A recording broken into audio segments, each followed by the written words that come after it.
ስለ ሃይማኖታችሁ ተናገሩ ዝም አትበሉ ስለ ሥርዓተ ቤተክርስቲያናችሁ ተናገሩ ዝም አትበሉ ስለ ቀኖናው ተናገሩ መስክሩ አስተምሩ ዝም አትበሉ እውነተኛ መምህራን ከፊት መገለጥ አለባቸው ከፊት መቆም አለባቸው ራሳቸውን መምህራን ያደረጉ ብቻ ከፊት እየቆሙ በሄዱ ቁጥር ነገ ቅድስት ኦርቶዶክሳዊት ተዋሕዶ ቤተክርስቲያን ፈተና ላይ ከመውደቋ በፊት እንድረስላት ነው ዝምታ መልካምነት አለ ዝም በሉ የተባለበት ጊዜ አለ ተናገርም የተባለበት ጊዜ አለ በሃይማኖት ግን ተናገር ነው በግል ቢመጣ ዝምታ ይመረጣል ለጊዜያዊ ነገሮች ቢከሰቱ ዝምታ ይመረጣል በሃይማኖት ሲመጣ ግን በሃይማኖት ዝምታ አይጠቅምም ልብ አድርጉ ከማንኛውም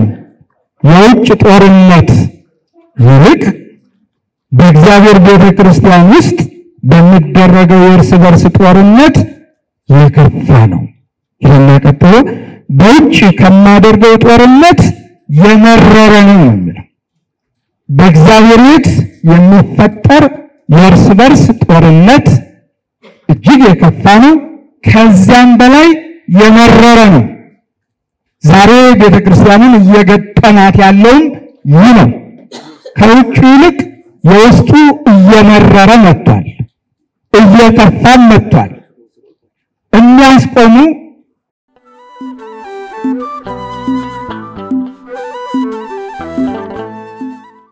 ማህበራዊና ኢኮኖሚያዊ ዘርፍ ምክትል ስራ አስኪያጅ ብፁዓን አበው ሊቃነ ጳጳሳት ክቡራን በየአህጉረ ስብከቱ የመጣችሁ ሊቃውንትና የመንበረ ፓትርያርክ ጠቅላይ ቤተ ክህነት ጽሕፈት ቤት የየመምሪያ ኃላፊዎች ምክትል ኃላፊዎች የመንፈሳውያን ኮሌጆች ኃላፊዎች እንዲሁም በዚህ ታላቅና ታሪካዊ ጉባኤ የተገኛችሁ በአጠቃላይ የዚህ ጉባኤ ታላቅ ጉባኤ ተሳታፊ ሊቃውንት በቅድሚያ እንደምን አደራችሁ እግዚአብሔር አምላካችን በቸርነቱ ጠብቆ ይችን ሊቃውንቱን ከኃላፊዎች ጋር የማገናኘትና ስለ ቅድስት ቤተክርስቲያናችን የመምከር ጊዜ ስላደረሰን ክብር ምስጋና ይግባው እንግዲህ ዛሬ እንደሚታወቀው ሁላችን በያላችሁበት ድምጽ ማሰማት ክልክል ነው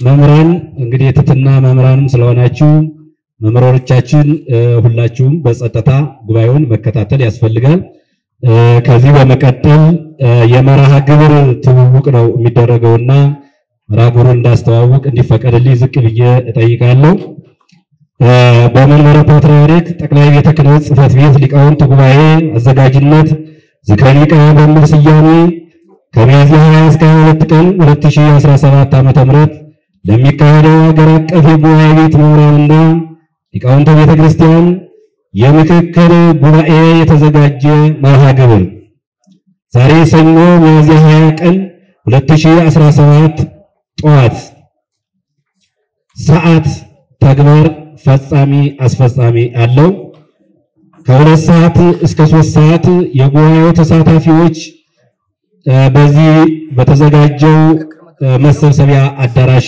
ይገኛሉ ተገኝተዋል ከ3 ሰዓት እስከ 3 ተኩል ብፁዕ ወቅዱስ አባታችን አቡነ ማትያስ ቀዳማዊ ፓትርያርክ ርዕሰ ሊቃነ ጳጳሳት ዘኢትዮጵያ ሊቀ ጳጳስ ዘአክሱም ወዕጨጌ ዘመንበረ ተክለ ሃይማኖት ከብፁዓን አበው ሊቃነ ጳጳሳት ጋር በመንበረ ፓትርያርክ ጽርሐ ተዋሕዶ አዳራሽ እንደደረሱ በቅዱስነታቸው መሪነት ጸሎተ ወንጌል ይደርሳል ይህም ተከናውኗል ከ3 ተኩል እስከ 3:35 ቃለ ጉባኤና የአቋም መግለጫ የሚይዝ አርቃቂ ኮሚቴ ይሰየማል ከ3:35 እስከ 3:50 የጉባኤውን ዓላማ አስመልክቶ ገለጻ ይደረጋል በመጋቢ ብሉይ ዕዝራ ለገሰ የሊቃውንት ጉባኤ ሰብሳቢ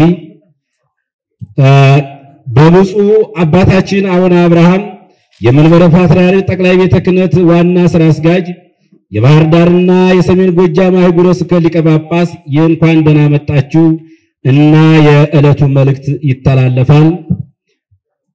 በመቀጠል በብፁዕ ወቅዱስ አቡነ ማትያስ ቀዳማዊ ፓትርያርክ ርዕሰ ሊቃነ ጳጳሳት ዘኢትዮጵያ ሊቀ ጳጳስ ዘአክሱም ወእጨጌ ዘመንበረ ተክለ ሃይማኖት የጉባኤው መክፈቻ ቃለ በረከት ይሰጣል። ከ4 ሰዓት ተኩል እስከ 5 ሰዓት የሻይ እረፍት ይሆናል። 5 ሰዓት እስከ 6 ሰዓት ድረስ ዕቅበተ እምነት በሚል ርዕስ ጥናታዊ ጽሑፍ ይቀርባል።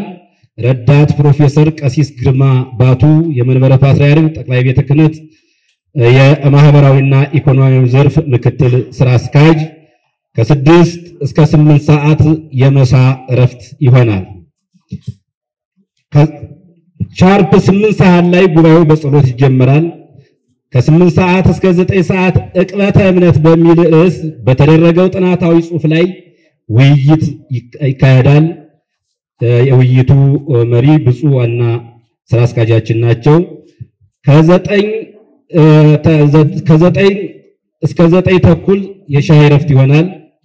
ከ9 ተኩል እስከ 11 ሰዓት ድረስ በሃይማኖትና በስርዓት ዙሪያ የሚከሰቱ ግድፈቶችና ስርዋጾችን የማረም ትውፊት በሚል ርዕስ ጥናታዊ ጽሑፍ ይቀርብና ጉባኤው የዛሬው ጉባኤ በጸሎት ይጠናቀቃል።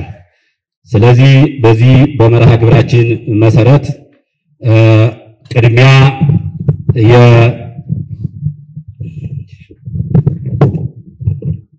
ቅድሚያ ቃለ ጉባኤና የአቋም መግለጫ የሚይዝ አርቃቂ ኮሚቴ መሰየም ነው። ኮሚቴውን እንግዲህ ጉባኤው እንዲያጸድቅልን በጉባኤው የተመረጡ አካላት አሉ። እነሱን አነብና ይሄ ታላቅ ጉባኤ እንዲያጸድቅልኝ ዝቅ ብዬ እጠይቃለሁ። አንደኛ መጋቤ ጥበባት ምናሴ ወልደሃና፣ ሁለተኛ መጋቤ ሐዲስ ኃይለ እግዚእ አሰፋ፣ ሶስተኛ መጋቤ አይላፍ ማሙዬ፣ አራተኛ መምህር አስናቀ። እንደዚህ አራቱ ጉባኤያችን የ3 ቀን ጉባኤ አርቃቂ እና የአቋም መግለጫ የሚጽፉ ናቸውና ይሄ ጉባኤ በጭብጫቦ እንዲያጸድቅልኝ እጠይቃለሁ። ከዚህ በመቀጠል ከ35 እስከ 3:50 የጉባኤውን ዓላማ አስመልክቶ ገለጻ ይሰጣል። የጉባኤያችንን ሰብሳቢ መጋቤ ብሉይ እዝራን ወደ መድረኩ እጋብዛለሁ። ብፁዕ ወቅዱስ አባታችን አቡነ ማትያስ ቀዳማዊ ፓትርያርክ ርዕሰ ሊቃነ ጳጳሳት ዘኢትዮጵያ ሊቀ ጳጳስ ዘአክሱም ወእጨጌ ዘመንበረ ተክለ ሃይማኖት፣ ብፁዕ አቡነ አብርሃም የኢትዮጵያ ኦርቶዶክስ ተዋሕዶ ቤተክርስቲያን መንበረ ፓትርያርክ ጠቅላይ ቤተ ክህነት ዋና ስራ አስኪያጅ፣ የባህር ዳርና ሰሜን ጎጃም አህጉረ ስብከት ሊቀ ጳጳስ፣ ብፁዓን አበው ሊቃነ ጳጳሳት፣ የቅዱስ ሲኖዶስ አባላት፣ ክቡር መጋቤ ብርሃናት አባ ተክለ ያሬድ ቆሞስ የቅዱስ ሲኖዶስ ምክትል ዋና ጸሐፊ፣ ክቡር ንቡረ-እድ ኤልያስ አብርሃ የኢትዮጵያ ኦርቶዶክስ ተዋሕዶ ቤተክርስቲያን ጠቅላይ ቤተ ክህነት ምክትል ዋና ስራ አስኪያጅ መንፈሳዊ ዘርፍ፣ ክቡር ረዳት ፕሮፌሰር ግርማ ባቱ ቀሲስ በኢትዮጵያ ኦርቶዶክስ ተዋሕዶ ቤተክርስቲያን ጠቅላይ ቤተ ክህነት ጽሕፈት ቤት ኢኮኖሚያዊና ማህበራዊ ዘርፍ ምክትል ስራ አስኪያጅ፣ ክቡራን የየመምሪያውና የየድርጅት መምሪያ ኃላፊዎች፣ ምክትል ኃላፊዎች፣ የሁለቱም ማለትም የቅድስት ሥላሴ መንፈሳዊ ዩኒቨርሲቲና የቅዱስ ጳውሎስ መንፈሳዊ ኮሌጅ ምክትል ዲኖችና ምክትል ዲኖች፣ ክቡራን ቤተክርስቲያን እስካሁን ጠብቃችሁ ትናንትና የነበረችው ቤተክርስቲያን ለነገ እንድትቀጥል ከምንም በላይ ልዩ ተልእኮ ይዛችሁና ወስዳችሁ ጉባኤ ዘርግታችሁ ወንበር አስፍታችሁ የምታስተምሩ አባቶቼ፣ የጉባኤ ቤት መምህራን፣ ክቡራን ልዩ ታዳሚዎች፣ የክብር እንግዶቻችን በቅድሚያ በብፁዕ ቅዱስ አባታችን ሰብሳቢነት ይህንን ታላቅ ጉባኤ እግዚአብሔር ፈቅዶልን እስከዛሬ ድረስ በልዩ ምኞት የነበረ ነገር ግን እግዚአብሔር እውን ስላደረገው ይህንን ቀን ያደረሰን አምላካችን እግዚአብሔር ክብር ምስጋናው ይግባው እያልኩ እንኳን ደህና መጣችሁ ብዬ ስናገር ከፍተኛ ኩራት እየተሰማኝ ነው። ጸሎታችሁ ትርዳይ፣ ቡራካችሁ ይድረሰኝ።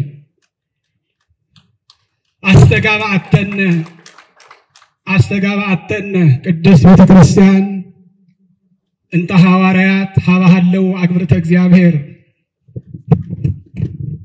ሐዋርያት የሰበሰቧት መድኃኔዓለም ክርስቶስ በደሙ የዋጃት ቅድስት ቤተክርስቲያን መምህራን ባሉበት ሃይማኖት በሚነገርበት ቀኖና በሚስፋፋበት ፊደል በሚታረምበት በዚህ ቅዱስ አደባባይ በአንዲት ሲኖዶስ የምትመራ አንዲት ቤተክርስቲያን አንድ አምላክ እግዚአብሔር የመሰረታት ቅድስት ቤተክርስቲያን እነሆ አገናኘችን፣ ሰበሰበችን ይላል ሐዋርያው ሊቁ ቅዱስ ያሬድ።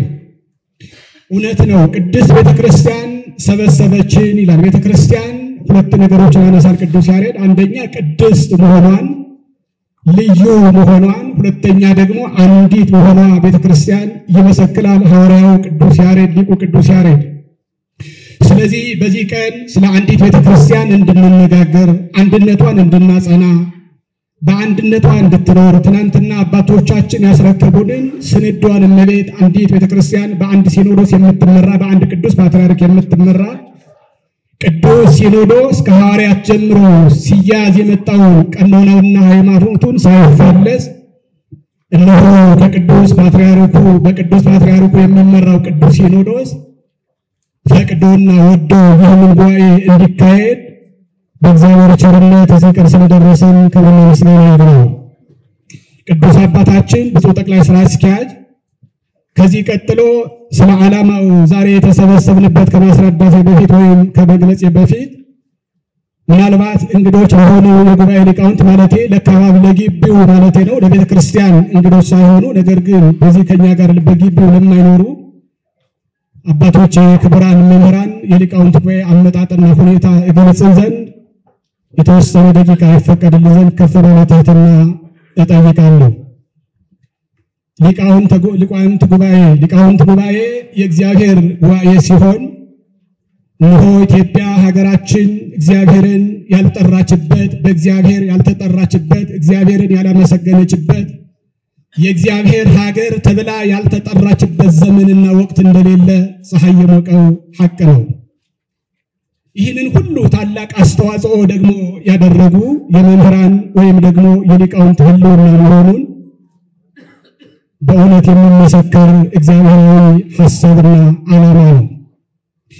ሊቃውንት ጉባኤ በክፍለ ዘመን ሲከፈል ጉባኤ ሊቃውንት የተመሰረተው በብሉይ ኪዳን እንደሆነ ሁላችን የምናውቀው ሆኖ ነገር ግን በሀገራችን በኢትዮጵያ ግን ለመጀመሪያ ጊዜ በንግስት ማክዳ ወይም ደግሞ በተለምዶ አጠራር ንግስተ ሳባ ኢትዮጵያዊት ያን ጊዜ ኢትዮጵያዊ በሙሉ እግዚአብሔርን እንዲያውቅ፣ ስለ እግዚአብሔር እንዲናገር፣ የእግዚአብሔር መንግስትን እንዲሰብክ፣ እግዚአብሔር መኖሩን ለዓለም ሁሉ እንዲናገር ከአፍሪካ ሁሉ ቀድማ አፍሪካዎች ገና እግዚአብሔርን ሳይረዱ ሳያውቁት ኢትዮጵያ ሀገራችን ግን ከምዕራቡ ዓለም ወይም ደግሞ ከዓለም ሁሉ ሁለተኛ በእስራኤል ቀጥላ ኢትዮጵያ ሀገራችን የእግዚአብሔርን ህልውና እንድታውቅ እንድታሳውቅ ህዝቦቿን በሙሉ ሀገሪቱ ሀገረ እግዚአብሔር ህዝቧም ሁሉ ሀገረ እግዚአብሔር እንድትባል እነሆ በንግሥቲቱ መልካም ፈቃድ ኢትዮጵያውያን መምህራን ሊቃውንት ተመስርተው እንደነበሩ ድርሳነ ጽዮን ይመሰክራል።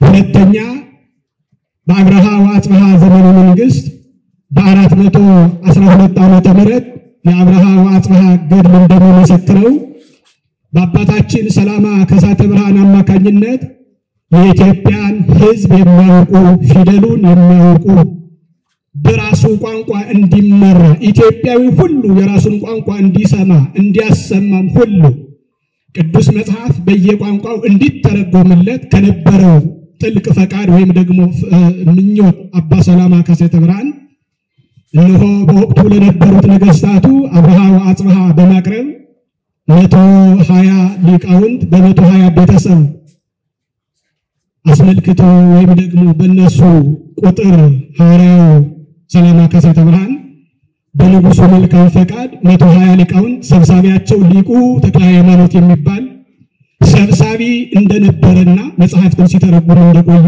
ታሪክ ይመዘግባል። ሶስተኛና አራተኛ በንጉስ ላሊበላ 120 ሊቃውንት በኋለኛው ዘመን ግን በአጼ ዘርዓ ያዕቆብ 14ኛው ክፍለ ዘመን ከ120 የነበረው ቁጥር አድጎ 318 ሊቃውንት እንደሆኑና በወቅቱ ደግሞ ዘመነ አብረውት ተብሎ ልዩ ቅዱሳት መጻሕፍት ከአረበኛ ከግሪከኛ ከዕብራይስጥ ከልዩ ቋንቋ ተተረጉመው ወደ ኢትዮጵያ ሀገራችን እንደገቡና ኢትዮጵያውያን ሁሉ ደግሞ በራሳቸው ልሳን በራሳቸው ቋንቋ በ318 ሊቃውንት ተዘጋጅቶ እንደቀረበላቸው የአጼ ዘርዓ ያዕቆብ ታሪክ ይመሰክራል።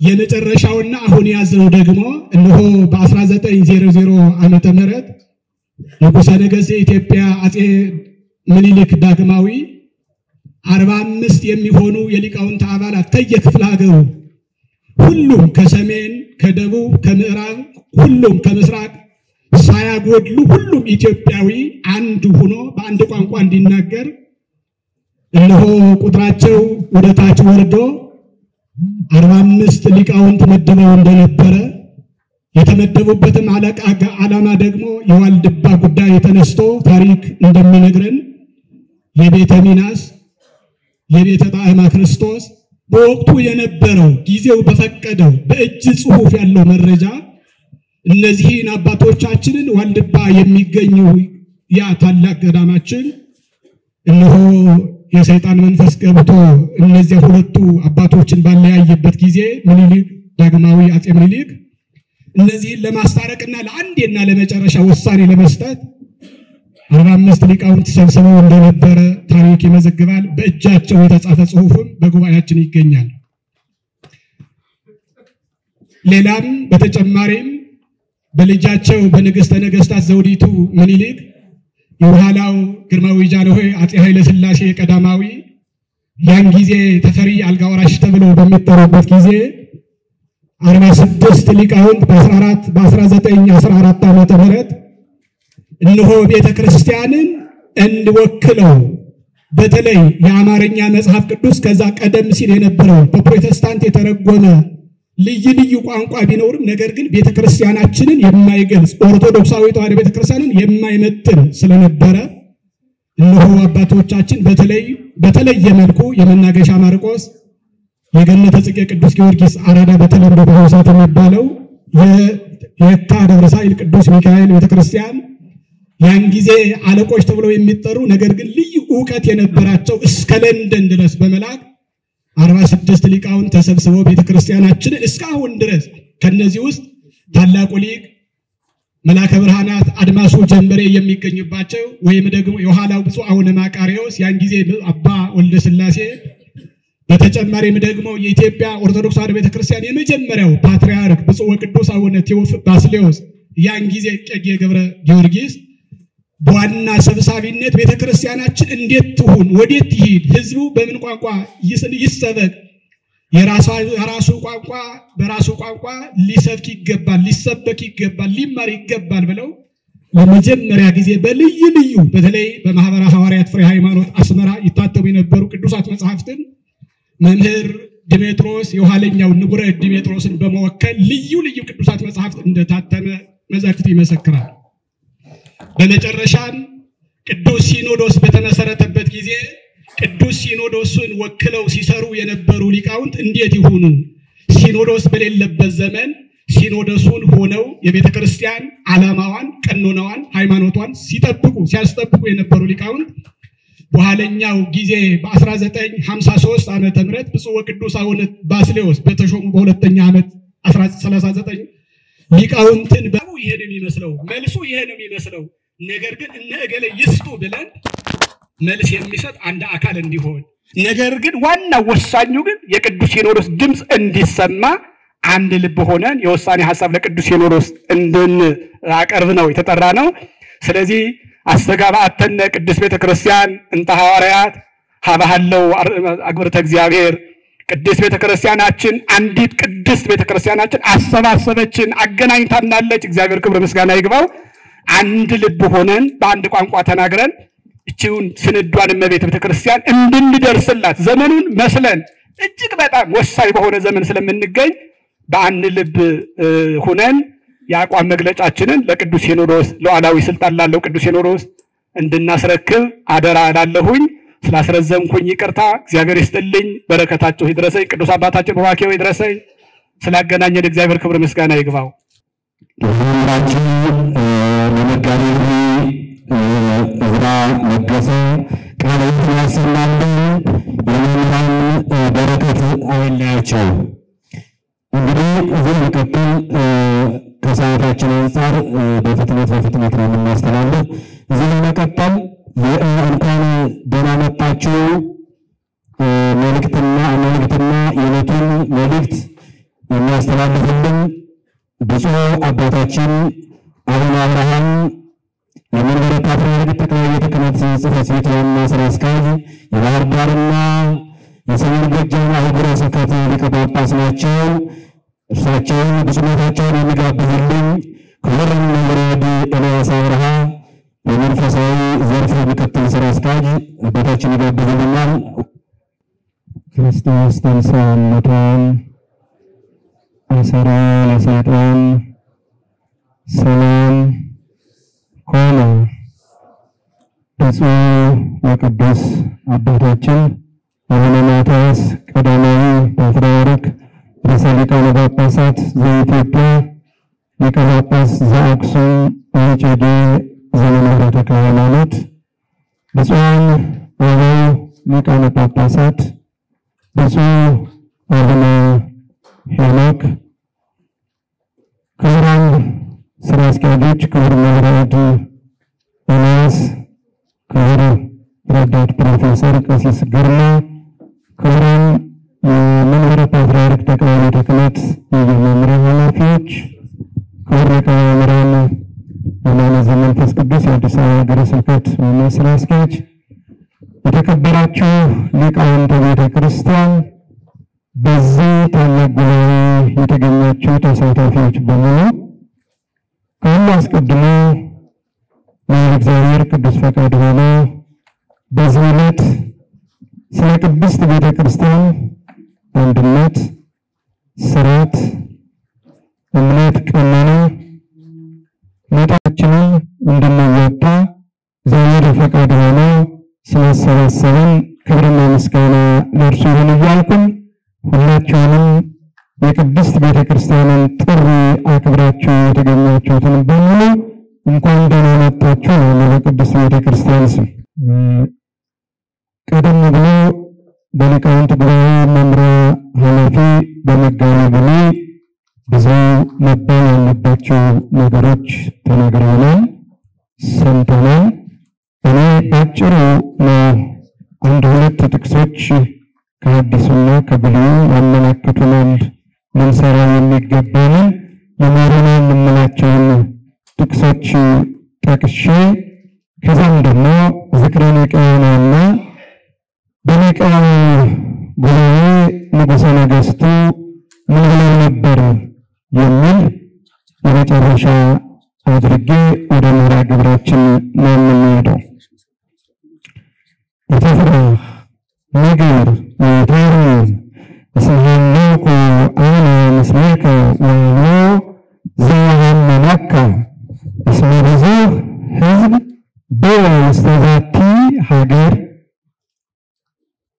እኔ ከአንተ ጋር ነኝ፣ ማንም ክፉ ሊያደርግብህ የሚነሳብህ የለምና አትፍራ፣ ነገር ግን ተናገር፣ ዝምም አትበል። በዚህ ከተማ በሕዝብ አለኝና። የሐዋርያት ሥራ ምዕራፍ 18 ቁጥር 10 ላይ የምናገኘው ኃይለ ቃል ነው። ተናገሩ አምላካችን መድኃኒታችን ኢየሱስ ክርስቶስ ነው። የተነገረውን ምርጥ መዋዕል ሆሬ የተባለው የቅዱስ ጳውሎስ ነው። ከዚህ ላይ ልናሰምርበት የሚገባ ብዙ ሕዝብ አለኝና ተናገር፣ ዝም አትበል። በዚህ ከተማ ብዙ ሕዝብ አለኝና ምስጢሩን ለሊቃውንቱ ለእናንተ እተዋለሁ፣ ለማመስጠር አልፈልግም። ዛሬም ሊቃውንቱ ቤተ ክርስቲያን የተጠራችሁበት ዓላማ ስለ ሃይማኖታችሁ ተናገሩ፣ ዝም አትበሉ። ስለ ሥርዓተ ቤተ ክርስቲያናችሁ ተናገሩ፣ ዝም አትበሉ። ስለ ቀኖናው ተናገሩ፣ መስክሩ፣ አስተምሩ፣ ዝም አትበሉ። ምክንያቱም ብዙ ሕዝብ አለን። ክርስቶስ በደሙ ያዋጃቸው፣ ያከበራቸው፣ የጠራቸው መሪ የሚፈልጉ፣ ጠባቂ የሚፈልጉ፣ ሃይማኖታቸውን የሚያስተምራቸውን የሚሹ በብዙ የሚቆጠሩ ክርስቶሳውያን አሉና ዝም አትበሉ። እናንተ ዝም ባላችሁ ቁጥር፣ እናንተ ባልመከራችሁ ባላስተማራችሁ ቁጥር ፈተናው ይበዛልና መንጋውም ጠባቂ ያጣልና ብዙዎቻችሁ በግልም ዘመኑ ባመጣው መሳሪያ ተግታችሁ የምታስተምሩትን ያህል በጋራ ቅድም በጉባኤ በሊቃውንት ጉባኤ መሪ እንደተነገረ ችግሮች በተፈጠሩ ቁጥር በህብረት በጋራ ሊቃውንቱ ጉባኤ ተቋቁመው ሊቃውንቱ በአንድነት ሆነው መክረው አስተምረው ገስጸው እረተው ለንስሐ አብቅተው ቤተክርስቲያንን ጠብቀው እንደኖሩ ሁሉ ዛሬም ሊቃውንቱ ይህንን ልትሰሩ ይገባል። በወኪል ብቻ የሚሆን አይደለም። ከሀገረ ስብከት ወይም ከሀገረ ስብከት ጀምሮ እስከ መንበረ ፓትርያርክ ጠቅላይ ቤተ ክህነት ድረስ ሊቃውንቱ ሰንሰለት ሰርተው በአንድነት ሆነው ችግሮች በሚፈጠሩበት ሁሉ የማያዳግም መልስና ትምህርት በመስጠት ስራቸውን ሊሰሩ ሊያከናውኑ ይገባል ነው። ብዙ ማብራራት ሳልፈልግ ሁለተኛው ጥቅስ ቆም ውስጥን ከጸቤተ እግዚአብሔር ወአንብብየ ዘንተ ነገረ ወበል ስሙ ቃለ እግዚአብሔር ኩሉ ይሁዳ እለትበሉ እንታይናቅጽ ውስቴታ ተስግዱ ለእግዚአብሔር በእግዚአብሔር ቤት በር ቁም። ይህንንም ቃል እንዲህ ብለህ ተናገር። እግዚአብሔርን የምታመልኩ በእነዚህ በሮች የምትገቡ ከይሁዳ ያላችሁ ሁሉ የእግዚአብሔርን ቃል ስሙ። ኤርምያስ 7:2-3 በበሩ ቁሙ ነው። አሁንም ማብራሪያውን ትርጉሙን ምስጢሩን ለእናንተ ለሊቃውንቱ ትቼ የዛሬው ጥሪ በሩ ላይ ማን ያለው? ጠባቂ አለው ወይ? በረኛ ትልቅ ትርጉም አለው እንደምታውቁት። ለዚህ ዓለም ኳስ ጨዋታ እንኳን በረኛው ነው ትልቁን ሚና የሚጫወተው። በረኛው ግዴለሽ ከሆነ፣ በረኛው ሰነፍ ከሆነ፣ በረኛው ተግቶ ካልጠበቀ ያ ጨዋታ ይበላሻል፣ አቅጣጫውንም ይስታል። በሩ ላይ ማን ነው ያለ? የኢትዮጵያ ኦርቶዶክስ ተዋሕዶ ቤተክርስቲያን በሮቿ በቤተ መቅደስ በር ላይ ማን አለ? ሊቃውንት አሉ ወይስ ዘምሮ በማህሌቱ ማህሌታዊ ሆኖ ቆሞ አመስግኖ እግዚአብሔርን መሄድ ብቻ? ከዛ ውጭስ ምን እየተደረገ ነው? ምን እየተሰራ ነው የሚለው? መምህራኑ አንድም ብለው አመስጥረው ደቀ መዛሙርት ማስተማር ብቻ ወይስ መንጋውን ሕዝቡን የመጠበቅ ኃላፊነቱ ምን ይመስላል? ስለዚህ ራሳቸውን በረኞች ያደረጉ በረኞቹ ወይም በቤተ መቅደሱ በር ላይ ቆመው ሊጠብቁ የሚገባቸው ሊቃውንቱ ወደ ኋላ ሲሸሹ በመንፈሳዊ ቅናት የምንበለው በሃይማኖታዊ ስሜት ብዙ ዕውቀቱም ባይኖር የማመስጠሩን ምድሉም ባይኖር ያነጋገሩን ፈሊጡም ባይኖር ቤተክርስቲያናችንን መጠበቅ አለብን ብለው ሁሉን ባይወክልም ያልኩት የጠበቁ ራሳቸውን የቻሉ ሊቃውንቱም በመሰል ደቀ መዛሙርቱ መምህራኖቻቸውን ተከትለው የሚናገሩት እንደተጠበቁ ሆኖ በስሜት ብዙዎቹ በበር ላይ ቆመው መልስ ሰጪዎች ሲሆኑ ለሚፈጠሩ ነገሮች ሁሉ ሊቃውንቱስ ምን ይስሩ? ምን ያድርጉ? በረሃብ አለንጋ ተገርፈው የተማሩ በዘመናቸው ሁሉ ራሳቸውን ለእግዚአብሔር ሰጥተው ያለ 5 ሳንቲም ደቀ መዛሙርቱን እየተኩ የኖሩ ሕዝቡ ከቅዱስ ቤተክርስቲያን ከራቀ ባላስፈላጊ ሰዎች ከተነጠቀ እምነቱን ካጣ ቀኖናው ሥርዓቱ ከተሸረሸረ ሁሉም በዘፈቀደ የሚናገረውን የሚሰማ ከሆነ መጨረሻው ምን ይሆናል? ስለዚህ አይናማ ሊቃውንት ያሏት ታላቅ አንጋፋ ቤተክርስቲያን ሊቃውንቱ በአንድነት ተሰባስበው በማንኛውም መልኩ ጉድለት መስሎ በሚታያቸው ሁሉ የመንከር የመዝከር የማጥናት ለቅዱስ ሲኖዶስ ግባት የማቅረብ አቅጣጫ የመስጠት እድሉን ሊጠቀሙበት ይገባል። ምክንያቱም ይህች ታላቅ እናት ሐዋርያዊት ኦርቶዶክሳዊት ተዋሕዶ ቤተክርስቲያናችን እስካሁንም ተጠብቃ የኖረችው በሊቃውንተ ቤተክርስቲያን ስለሆነ ቅዱስ ሲኖዶስ ሳይቋቋም እኮ ግብፃውያን አባቶችን እየመደቡልን ለዛም ቋንቋውን ሳይሰሙ ሳይናገሩ በአስተርጓሚ እየኖሩ ቤተክርስቲያኒቱን ሥርዓቷን ሃይማኖቷን ቀኖናዋን ግን ሊቃውንቱ ጠብቀው ይኖሩ ነበረ። ዛሬ የራሷ ቅዱስ ሲኖዶስ ሲኖራት ዛሬ አልፎ ተርፎ በአውራጃዎች በየወረዳዎችም ሊቃነ ጳጳሳት ተመድበው በሚሰሩበት ሰዓት ከአጥቢያ ቤተክርስቲያን እስከ መንበረ ፓትርያርክ የሊቃውንት ጉባኤ ተቋቁሞ በሥርዓቱ በሕጉ ቤተክርስቲያኒቱን የማይጠብቅበት ምንስ ምክንያት ሊኖር ይችላል? ስለዚህ ሊቃውንቱ ወደ ቦታቸው መመለስ አለባቸው። ሐዋርያዊ ግዴታቸውን መጠበቅ መወጣት አለባቸው። ስለዚህ መምጣት፣ መገኘት፣ መንከር፣ መዝከር አለባቸው ብሎ ቅዱስ ሲኖዶስ በመወሰኑ የብፁዕ ወቅዱስ አቡነ ማትያስ ቀዳማዊ ፓትርያርክ ርዕሰ ሊቃነ ጳጳሳት ዘኢትዮጵያ ሊቀ ጳጳስ ዘአክሱም ወዕጨጌ ዘመንበረ ተክለ ሃይማኖት ፈቃድም በመሆኑ ጥሪ ተላልፎላችኋል። ስለዚህ ሁለት ጥቅሶችን እንድናዛምዳቸው ያስፈልጋል። አንደኛ ለዚህ ሕዝብ ማን ይቆም? ማንንስ ይስማ? ተናጋሪ ብዙ ነው። የብዙዎቹ ንግግር ደግሞ መሳሳብ ያለበት ነው፣ መጓተት ያለበት ነው።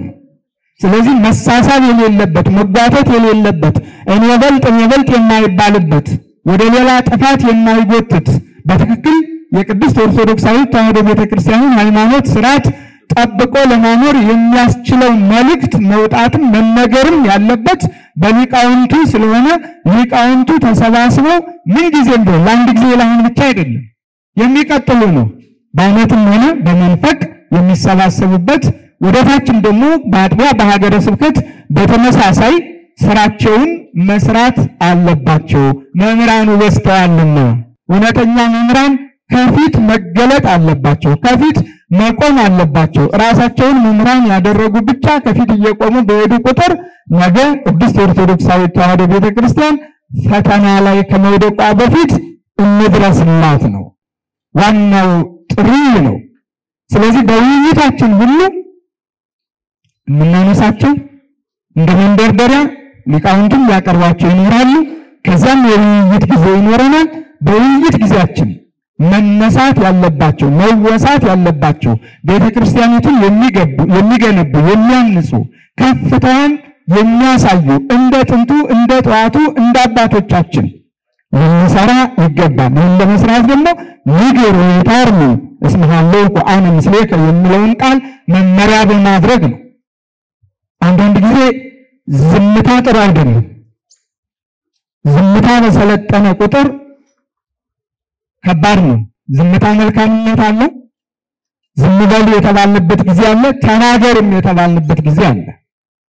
በሃይማኖት ግን ተናገር ነው። በግል ቢመጣ ዝምታ ይመረጣል። የጊዜያዊ ነገሮች ቢከሰቱ ዝምታ ይመረጣል። በሃይማኖት ሲመጣ ግን በሃይማኖት ዝምታ አይጠቅምም፣ ብዙ ምዕመናንን ይጎዳልና በዚህ ራሳችንን መሪ አድርገን እንድንገነዘብ ነው። ዛሬ ይህ ጉባኤ የተሰየመው ዝክረ ኒቅያ ተብሎ ነው።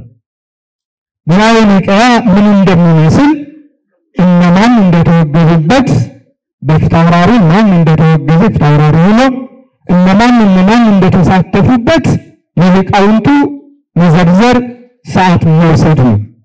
በዚህ ጉባኤ ታላቁ ንጉሠ ነገሥት ቆስጠንጢኖስ መገኘቱ የታወቀ ነው። መምህራን ምክርም መስጠቱ እንደዚሁ። ስለዚህ ንጉሠ ነገሥቱ ከተናገሯቸው ውስጥ የተወሰኑትን አለፍ አድርጌ ለመግለጽ እፈልጋለሁ። ከማንኛውም የውጭ ጦርነት ይልቅ በእግዚአብሔር ቤተ ክርስቲያን ውስጥ በሚደረገው የእርስ በርስ ጦርነት የከፋ ነው። ልብ አድርጉ። ከማንኛውም የውጭ ጦርነት ይልቅ በእግዚአብሔር ቤተ ክርስቲያን ውስጥ በሚደረገው የእርስ በርስ ጦርነት የከፋ ነው። ይሄን ቀጥሎ በውጭ ከማደርገው ጦርነት የመረረ ነው የሚለው። በእግዚአብሔር ቤት የሚፈጠር የእርስ በርስ ጦርነት እጅግ የከፋ ነው፣ ከዚያም በላይ የመረረ ነው። ዛሬ ቤተ ክርስቲያንን እየገጠማት ያለውም ይህ ነው። ከውጭ ይልቅ የውስጡ እየመረረ መጥቷል፣ እየከፋም መጥቷል። የሚያስቆሙ መድኃኒቱን ቀምመው በደንብ አድርገው የሚያጠምቁ የሚነግሩ ሊቃውንት ያስፈልጓታል ቤተ ክርስቲያን። ንጉሡ ቆስጠንጢኖስ እንደተናገረው የውጭ ጦርነት ነው። የተሸነፈው ይሸነፋል፣ ያሸነፈው ይሸነፋል። የሞተውም ይሞታል፣ የዳነውም ይድናል። እንዳምንም ያልፋል፣ ትውልድ ይተካል፣ ይቀጥላል። የውስጥ ጦርነት ግን ቤተ ክርስቲያንን ነው የሚጎዳ። ምክንያቱም የእግዚአብሔር ቤት ነው። የእግዚአብሔር ቤት የጦርነት ቤት መሆን የለበትም። የእግዚአብሔር ቤት የፍቅር ቤት ነው መሆን ያለበት። የእግዚአብሔር ቤት የሰላም ቤት ነው መሆን ያለበት። ይልቁንም የውጭን ጦርነት ሊያስቆም የሚችለው የእግዚአብሔር ቤት በእግዚአብሔር ቤት ውስጥ ያሉ ከቅዱስ ፓትርያርኩ ጀምሮ ብፁዓን ሊቃነ ጳጳሳቱ ሊቃውንቱ ናቸው። ስለዚህ የራሳቸውን ማስቆም ካልቻሉ የራሳችንን ማስቆም የመረረውን የከፋውን ነገር ማስወገድ ካልቻል ሌላ ራሱን የቻለ ትልቅ በሽታ ነው። ለዚህ ነው የመረረው ነው ያሉት። አሁንም አባቶቹን ባደራ አባቶችን ይላል። ባደራ የሚለው በእግዚአብሔር በመድኃኒታችን ድል የተነሳው ርኩስ መንፈስ በአንዳንድ ምክንያት ደስታችንን እንዳያፈርሰውና ድፍረትን በተሞላ ርካሽ አነጋገር አምላካዊውን ሕግ እንዳያፈርሰው ነው ይላሉ ንጉሠ ነገሥት። ባደረገው ቃል በእግዚአብሔር ቤት በመድኃኒታችን በኢየሱስ ክርስቶስ ድል የተነሳው ርኩስ መንፈስ በአንዳንድ ምክንያቶች በጥቃቅን ምክንያቶች ሊሆን ይችላል። ጥቃቅን ምክንያቶች እያንዳንዱን ብትመረምሩት መነሻው ጥቃቅን ምክንያት ነው። ጥቃቅኑ ወደ ሃይማኖት ይለወጥና ወደ ሥርዓት ወደ ቀኖና ይለወጥና ቅድስት ቤተ ክርስቲያናችንን የሚገዳደር ደስታችንን የሚሰርቅ የሚያፈርስ አልፎ ተርፎም ድፍረትን በተሞላ ርካሽ አነጋገር አምላካዊውን ሕግ የሚያፈርስ ነው። ስለዚህ እንዳያፈርሰው ነው አደራ ይላል ንጉሠ ነገሥቱ። አደራ፣ ይህ ትልቅ አደራ ነው። ስለ መንግስታቸው አይደለም አደራ ያሉት፣ ስለ ግዛታቸው አይደለም አደራ ያሉት፣ ከኔ ጎን ቁሙ ብለውም አይደለም አደራ ያሉት። ስለ ሃይማኖታችሁ፣ ስለ እግዚአብሔር ቤት፣ ስለ ሕዝቡ፣ ስለ መንጋው አደራ የሚል ነው የተናገሩት።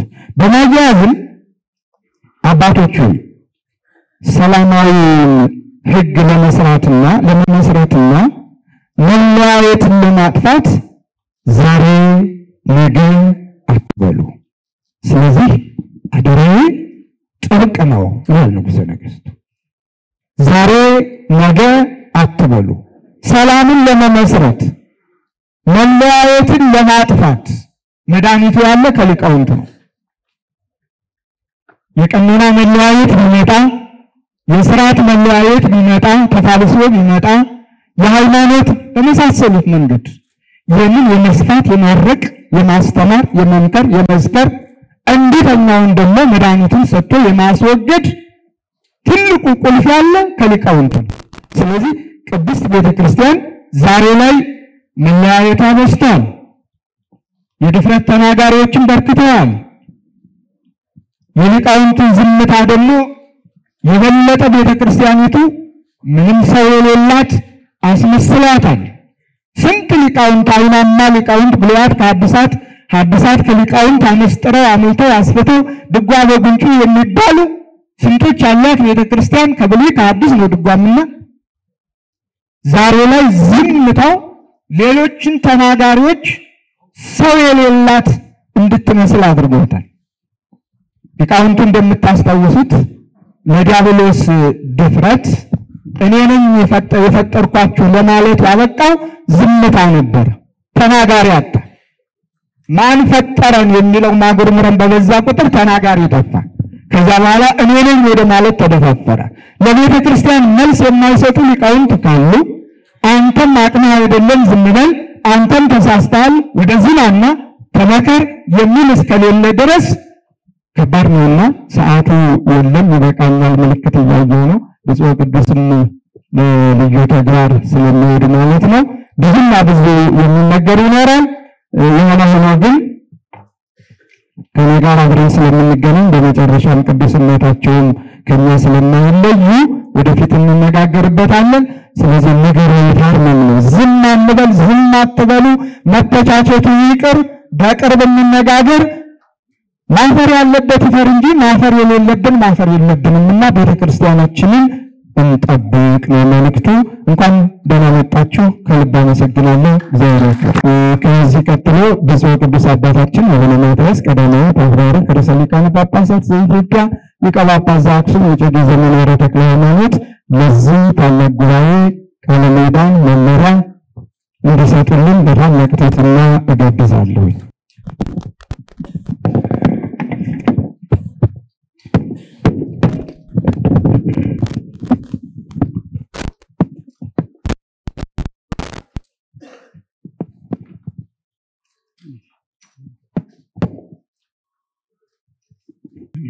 ብፁዕ አቡነ አብርሃም የጠቅላይ ቤተ ክህነት ዋና ስራ አስኪያጅ፣ የባህር ዳርና የምዕራብ ጎጃም ሀገረ ስብከት ሊቀ ጳጳስ፣ ብፁዕ አቡነ ሄኖክ የአዲስ አበባ ሀገረ ስብከት ሊቀ ጳጳስ፣ ብፁዓን አበው ሊቃነ ጳጳሳት፣ የጠቅላይ ቤተ ክህነት ምክትል ስራ አስኪያጆች እና ሰራተኞች ጠቅላላ እዚሁ ታላቅ ጉባኤ የተሰበሰባችሁት ከሩቅም ከቅርብም የእናቲቱን ቤተክርስቲያን ጥሪ ተቀብላችሁ አክብራችሁ በዚሁ ጉባኤ የተገኛችሁ ወገኖቻችን በሙሉ እንኳን ደህና መጣችሁ ማለት እፈልጋለሁ። እንግዲህ ከመጀመሪያ የእናቲቱን ቤተክርስቲያን የታላቋ ቤተክርስቲያን ታሪካዊት ቤተክርስቲያን ጥሪ አክብራችሁ በመምጣታችሁ ትመሰገናላችሁ። ጉዳዩ ኃላፊነቱ የሁሉም ነው። የሊቃውንተ ቤተክርስቲያኑ የቅዱስ ሲኖዶስን የእያንዳንዱ ክርስቲያናዊ ህዝባችንን የሁሉም ኃላፊነት ነው። ቤተክርስቲያኒቱን ለመጠበቅ ለመንከባከብ ሁሉም ኃላፊነት አለበት እንደየአቅሙ እንደየችሎታው። እንግዲህ ሊቃውንተ ቤተክርስቲያን ቤተክርስቲያኒቱ ዋና ጠባቂዎች ለቤተክርስቲያኒቱ አምዳ ግዳ ሆናችሁ የምትጠብቁ ሊቃውንተ ቤተክርስቲያን ናችሁ። እንግዲህ ሊቃውንት የጎደለውን በመሙላት የተጣመመውን በማቅናት ሲኖዶስ ደግሞ ቅዱስ ሲኖዶስ ደግሞ ይህንን ተቀብሎ የማጽደቅ የመመርመር እና ተገቢውን ውሳኔ የመስጠት ኃላፊነት አለብን። ሁላችንም ኃላፊነት አለብን። እንደዚሁ ቤተክርስቲያኒቱን ካልጠበቅናት ማንም ሊጠብቅልን የሚችል ሰው የለም። በተለይ በዘመናችን ያለው ሁኔታ ሁላችንም እያየነው ነው። ሁሉም በዚህ በሚዲያ በህዝባዊ ሚዲያ በሚባለው ሚዲያ ምላሱን የሚያሾል የለም። እንደፈለገ ትንሹም ትልቁም መግቢያ ካገኘ በቃ ዝም ብሎ መዝናት ነው። የሚከለክለው የለም፣ የሚቆጣው የለም፣ የሚያርመው የለም። እንደፈለገ ይዘራዋል ነገሩን ሁሉ። ተሃልፎ ለሰይጣን ለመረከ ምስተሙ አውት ያብ የሰጠቱ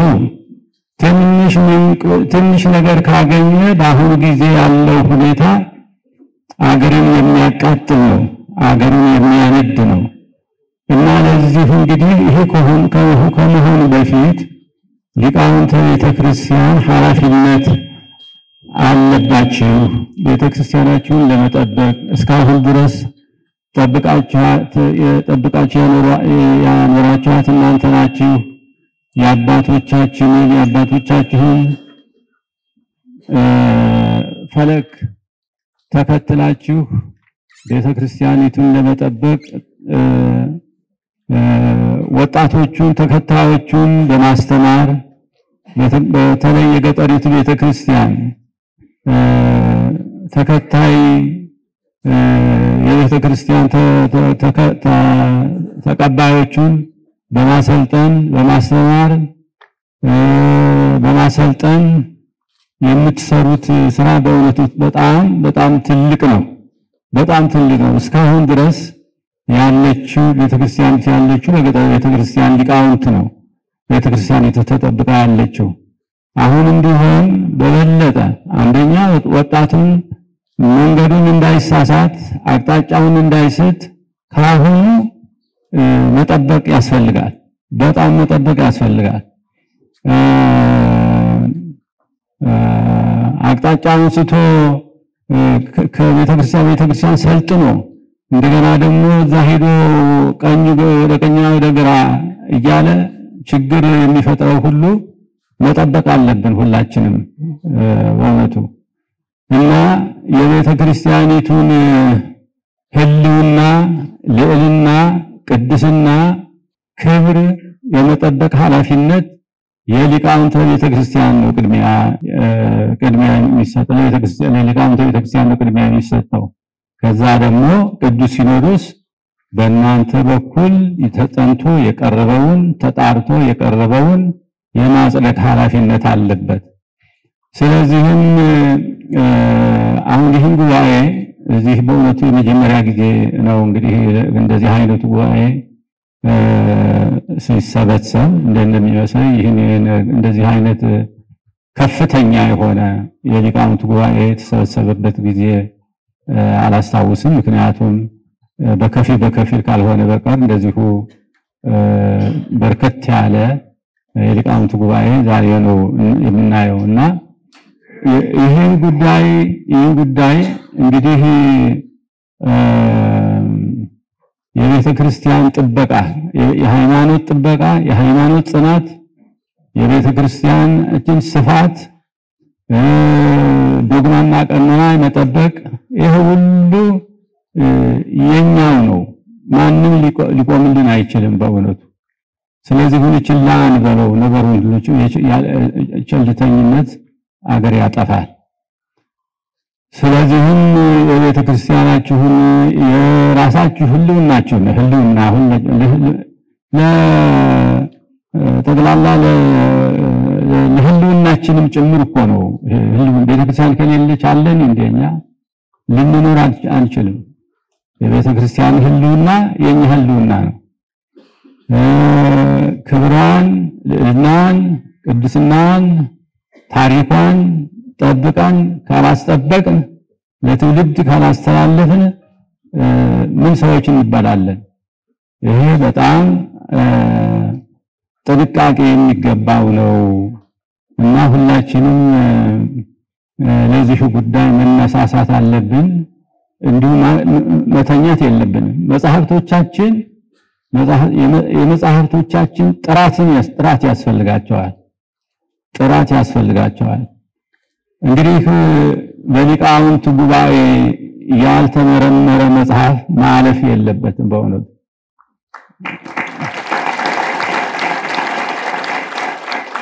ሁሉም ሳንሱር የሚባለው እሱ እኮ ነው። እንግዲህ በሊቃውንት ጉባኤ ሳይጠና ይሁን ሳይባል ዝም ብሎ እየጻፉ ወደ መጽሐፍት ውስጥ የሚከቱ ከሆነ ይሄ በጣም አደጋ ነው የሚሆነው። ካሁን ቀደም የተጣመመም ካለ ማቅናት አግባብ ነው። አሁንም ቢሆን ወደፊትም ደግሞ እንደዚሁ ጥበቃ ማድረግ ነው። ሁሉም እያየ ዝም ማለት የለበትም። ሁላችንም መቼስ በተለይ ሊቃውንተ ቤተክርስቲያን ይህንን የመጠበቅ ኃላፊነት እናንተ ነው ማለት ነው እና ያው ዛሬም እዚሁ ጉባኤ ያው ታላቅ ጉባኤ ነው። ይሄ ጉባኤ እንግዲህ በዚህ ለተወሰነ ቀን በምትሰነብቱበት ጊዜ ተመካከራችሁ አቅጣጫ የሚያስፈልገው ነው ካለ አቅጣጫ ማመልከት ነው። የሚታረሙ ካሉ የሚነጋገርባቸው የሚገቡ ጉዳዮችን ካሉ ለቤተክርስቲያናችን ህልውና፣ ለቤተክርስቲያናችን ጤንነት፣ ለቤተክርስቲያናችን ልዕልናና ቅድስና ክብር፣ ታሪክ ሁሉ መጠበቅ እንዳለበት የሁላችን ኃላፊነት ነው እና እግዚአብሔር ስለመጣችሁ እግዚአብሔር ይባርካችሁ። ሁላችሁንም እግዚአብሔር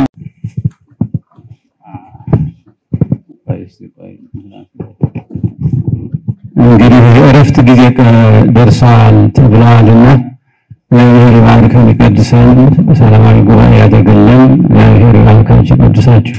አቡነ ዘበሰማያት